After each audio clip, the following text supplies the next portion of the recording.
Start. Friends, I gratefully appreciate your invitation to me to open this conference. Years ago, you had asked me to preside over a similar one. Ever since its inception, I have served this conference in some capacity or other. It is a source of genuine pleasure to me to be of such assistance as I can in your efforts. I was sorry that you did not meet for some years past. I hope that hereafter you will continue to meet year after year. Even as a social gathering, these conferences are a source of delight and rejoicing. They make us feel that we are all one, that we belong to one family, as it were, sharing our joys and sorrows with one another. They remind us of the high honor of the profession to which we belong and the great responsibilities attaching to these who are members of it. Many problems arise, and a mere discussion sometimes is helpful, and there are many objectives to be achieved. One of the most important and urgent need of the bar in Mysore is a bar council. The Bar Councils Act is perhaps long overdue. I know how keenly we were all for it. Latterly, however, owing perhaps to the friendly attitude of the High Court and the warmth and cordiality of relationship between the bench and the bar, and perhaps also owing to the political preoccupations throughout the country, we did not bestow much attention on it. Now that we have settled down to frame a constitutions for the state and are comparatively more at ease, it is perhaps time that we turn our thoughts towards pushing through the required legislation. I expect that a bar council will give the profession a sense of importance, awaken us to an increasing sense of our responsibility, and help to elevate the profession to higher levels of purity, nobility, and service to the people. Its successful working depends upon, and which, in any case, I am certain will be forthcoming. To sit in judgment over our trusted colleagues is neither easy nor pleasant. It is, however, more unpleasant and lacking in self respect that members of one of the most honorable professions should not be judged by their own equals, but it needs on our part a very high sense of responsibility and a very high order of integrity. I hope and believe that the Bar Councils Act will work successfully and will be extremely beneficial to the bar in Mysore. In that hope and belief, I propose to pilot through the ensuing session of the legislature a bill for the establishment of a bar council in Mysore.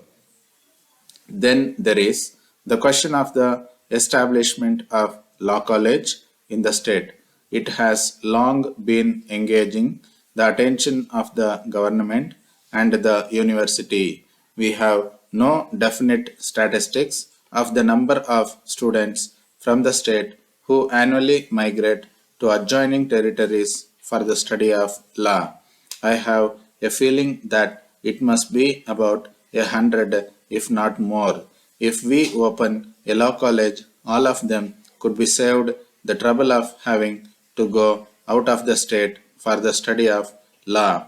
Many others who would find our place more convenient and comfortable might come over here for study, and I expect that annually we shall have nothing less than 200 students in our law college. No university of law need not necessarily be for practicing as a lawyer. It is a desirable accomplishment of every citizen. The more deeply a man studies law, the more he will realize his duties and responsibilities to his fellow men, and that is what is needed in a good citizen. I expect we shall have our law college functioning from July next. I have but one word to say in conclusion. Ours is a noble profession. We may amass wealth, or we may not, perhaps mostly the latter. There was a time when he who amassed wealth was considered a successful lawyer. I think it is a wrong test. He who commands the confidence of the judge, of the client, and more than all, of his own opposing counsel, he alone is successful lawyer. Goodness and character are as important to a lawyer as to anyone else. We can purchase intelligence and ability in the intellectual market, but where shall we purchase goodness and character? I see that my friend is to preside over the deliberations of this conference. I know him for a long time. He has always been the same honest, simple man, ready to oblige and willing to serve. I congratulate the conference on the choice of its president, and I wish both him and the conference all success. I desire to conclude by wishing you success in your deliberations. I thank you again and have great pleasure in declaring this conference open. Dear sir, we have been promoted to address you by our experience of the last 2 years, during which interval our illustrated catalogue has met with universal appreciation throughout the country. This catalogue was issued by us last year, and the prices were specially reduced to defy the keen competition going on in the market then. Incidentally, just after its publication, there occurred a heavy rise in the customs duty and a great depreciation in the value of pound sterling, the two great factors which forced all Indian firms to raise their prices appreciably. But being in possession of a big stock of previous years and with a firm determination to stand out the present day keener competition, we decided to adhere to the same catalog. You will be glad to know that we supply the articles at lower prices without the sacrifice in quality as is being done by some other firms. And on the other hand, a general improvement has been effected all over. Need we mention that it is our ambition to win and maintain at all costs our reputation, which we have established by our long and continuous service for the last 30 years? We do not think that after the issue of this catalogue, any firm in India or abroad would dare to quote still lower prices for good quality apparatus. But in spite of this, we are quite prepared to meet even the lowest estimates submitted by any other firm in the line. We shall also be responsible for breakage, shortage, or any discrepancy whatsoever. We may, in this connection, inform you that some of our kind patrons are misguided by petty firms about the comparatively longer distance from our place.